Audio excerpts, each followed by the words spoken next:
하나님 말씀은 사도행전 21장 8절부터 16절까지 말씀을 함께 읽겠습니다. 사도행전 21장 8절부터 16절까지입니다. 8절부터 같이 읽습니다. 이튿날 떠나 가이사라에 이르러 7 집사 중 하나인 전도자 빌립의 집에 들어가서 머무르니라. 그에게 딸 넷이 있으니 처녀로 애언하는 자라. 여러 날 머물러 있더니 아가보라 하는 한 선지자가 유대로부터 내려와 우리에게 와서 바울의 띠를 가져다가 자기 수족을 잡아매고 말하기를, 성령이 말씀하시되 예루살렘에서 유대인들이 이같이 이 띠 임자를 결박하여 이방인의 손에 넘겨주리라 하거늘, 우리가 그 말을 듣고 그곳 사람들과 더불어 바울에게 예루살렘으로 올라가지 말라 고나니, 바울이 대답하되 여러분이 어찌하여 울어 내 마음을 상하게 하느냐. 나는 주 예수의 이름을 위하여 결박당할 뿐 아니라 예루살렘에서 죽을 것도 각오하였노라 하니, 그가 고난을 받지 아니하고 하므로 우리가 주의 뜻대로 이루어지다 하고 그쳤노라. 14절까지 말씀을 읽었습니다. 같은 상황, 다른 해석의 차이는 이런 제목으로 말씀을 드리겠습니다. 복음의 깊이는 얼마나 이론적으로 많이 알고 얼마나 논리적으로 잘 정리하고 설명할 수 있는가, 그런 부분도 있겠지만, 그러나 그 복음의 깊이는 그의 관점과 해석이 주님의 마음과 하나님의 뜻에 얼마나 맞춰져 있는가, 자기의 생각과 자기의 논리와 자기의 어떤 것에 참 것이 아니라 하나님의 뜻에, 주님의 마음에 맞춰져 있는 그런 것이 복음의 깊이가 있다 없다라고 말할 수 있겠습니다.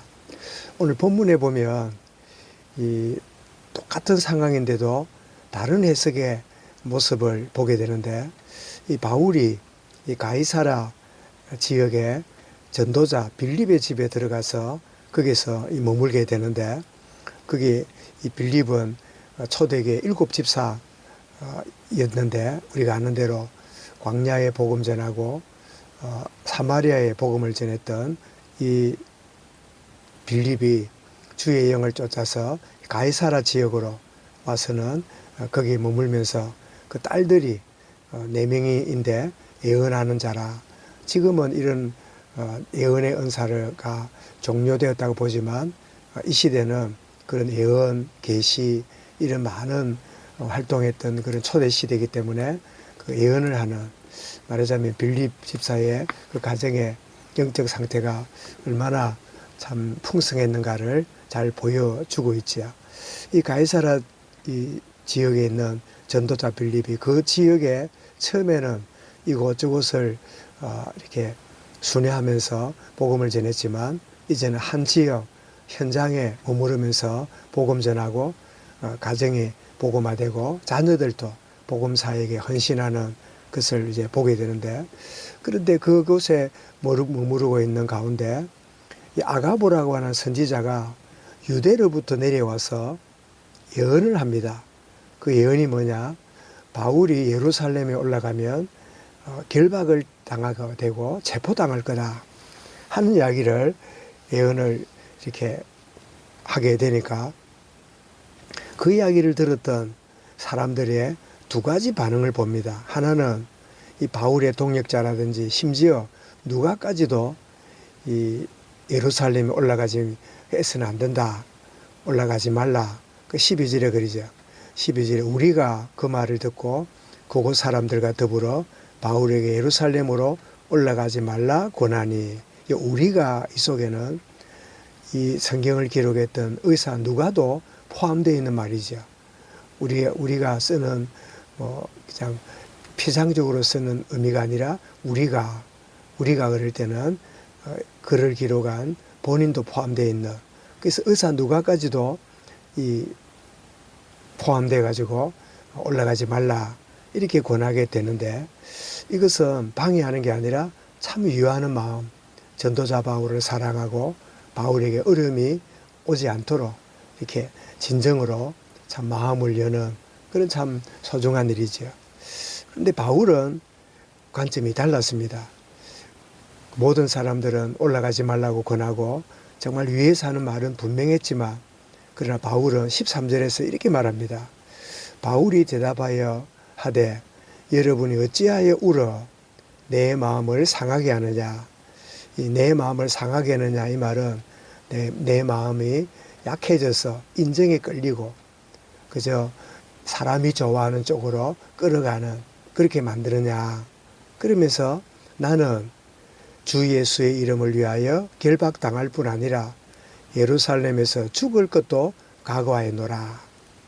똑같은 상황이 벌어졌는데 어떤 이들은 올라가면 안 된다 라고 말하지만, 정작 죽음의 참 대상이었던 바울 자신은 내가 죽음도 각오하고 간다 이렇게 말하므로 14절에 보니까 이 두 가지 관점, 올라가지 말아라, 어려움을 만날 거니까, 또 하나의 관점은 나는 올라갈 거다, 죽을지라도 나는 가게 될 거다. 그렇게 하니까 14절에서 그가 고난을 받지 아니하므로, 고난을 받지 아니하므로, 이 말은 권유하는 것을 거절했다. 이럴 때 일반적으로 고집불통이고 아주 자기중심이다 이래 볼 수 있지만, 그러나 바울의 이 똑같은 상황에서 관점이 우리가 올라가지 않기를 원하지만 저렇게 올라가고 원한다면 우리의 고난을 이제 그만해야 되겠구나. 그래서 이어서 하는 말이 14절, 그죠? 그가 고난을 받지 아니하므로 올라가지 말라 하는 말을 듣지 아니하므로, 그 뜻이지요. 그래서 이어서 우리가 주의 뜻대로 이루어지이다 하고 그쳤노라. 우리는 이 똑같은 상황을 만날 때 참 우리에게 작동되는 것이 참 여러 가지로 작동이 되지요. 그래서 왜 똑같은 상황인데 이런 다른 차이가 나는가, 해석의 차이가 나는가 이래 볼 때, 첫 번째는 영적인 것과 혼적인 겁니다. 이 혼적이라고 할 때 친절하고 뭔가 이쪽 저쪽으로 볼 때 좋아 보이고 괜찮아 보이고 적당해 보이고 손해 안 보고 니도 좋고 나도 좋고 그저 그렇게 쫓아가는, 이게 혼적이라 볼 수 있지요. 우리의 마음과 우리가 분위기가 좋으면, 다수가 좋아하면 결정하는. 그러나 차이는, 바울의 관점은 영적이었습니다. 정말 혼적으로 내 생각, 친절한 거, 분위기 보고 하는 그런 것이 아니라, 그런 혼적이 아니라 영적이란 말은 무슨 말일까요? 그것은, 혼적이란 말은 나의 생각, 우리의 판단, 우리의 결정이라고 본다면, 영적인 것은 뭐지요? 그것은 바로 오늘 14절 말씀대로 나온 대로 주의 뜻대로, 나의 생각이 아니라 주의 뜻, 하나님의 뜻을 가지고 보는 이 관점이 바로 서도에 말씀드린 대로 복음의 깊이가 다르고, 관점과 해석이 우리의 형편, 나의 상황, 여러 형편을 바라보는 것이 아니라 주님의 마음, 하나님의 뜻을 온전히 그것에 맞춰가는, 이것이야말로 다니엘의 세 친구가 참 그렇게 고백했던, 참 불불에 들어갈지라도 건져주실 거고 그리 아니하실지라도 우리는 결코 참 중단하지 않을 것입니다 했던 이 다니엘 세 친구의 참 고백이기도 하고, 이것이 바로 성령의 인도받는 하나님의 사람의 특징인데, 우리는 한 해가 시작되었는데 참 많은 상황과 여건이 벌어질 때 끊임없이 나의 혼적인, 나의 생각, 나의 판단, 나의 기준, 이런 것들이 올라와서 판단하고 결정하고 말하고 행동하고 그런 경우들을 경험하게 될 수 있는데, 우리는 끊임없이 나는 십자가에 나의 참 이 육은 때로는 재성에 늘 끌려가는 육, 그리고 결국은 죄의 성질에 미혹당하는 이 혼적이 아니라 정말 하나님의 뜻, 내 생각이 아니라 하나님의 계획을 쫓아가는 참 영적인 사람으로 성령 인도 받는 하나님 매 순간 나의 판단과 관점이 해석이 내 중심이 아니라 하나님 중심, 내 뜻대로 마시고 아버지 뜻대로 되기 원합니다. 우리가 한 해가 되면 주고받는 말들 가운데 저는 작년에 했던 말이 참 생각이 납니다. 올 한 해에 내 뜻대로 된 것이 없는 것이 답답하고 힘들었지만 깨닫고 보니까 너무 감사합니다. 왜냐? 내 뜻대로 안 됐다는 말은 주님의 뜻대로 되고 있다는 의미이기 때문에 그렇습니다. 했던 고백이 기억나는데 오늘 찬송 드린 212장 찬송처럼 겸손히 주를 섬길 때 괴로운 일 많으나 구주여 내게 힘주사 잘 감당하게 하소서. 이것이 혼이 아니라 영을 쫓아가는 사람의 고백이고 찬양이지요. 인자한 말을 가지고 사람을 감화시키며 갈 길을 잃을 무리를 잘 인도하게 하소서. 구주의 귀한 인내를 깨달아 알게 하시고 굳건한 믿음 주여서 늘 승리하게 하소서. 장래의 영광 비추사 소망이 되게 하시며 구주와 함께 살면서 참 평강 얻게 하소서.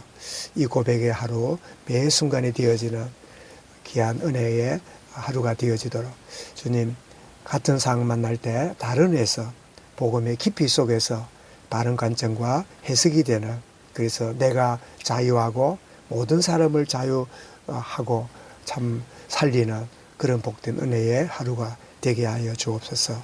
우리 말씀 붙잡고 우리 개인적으로 기도하겠습니다.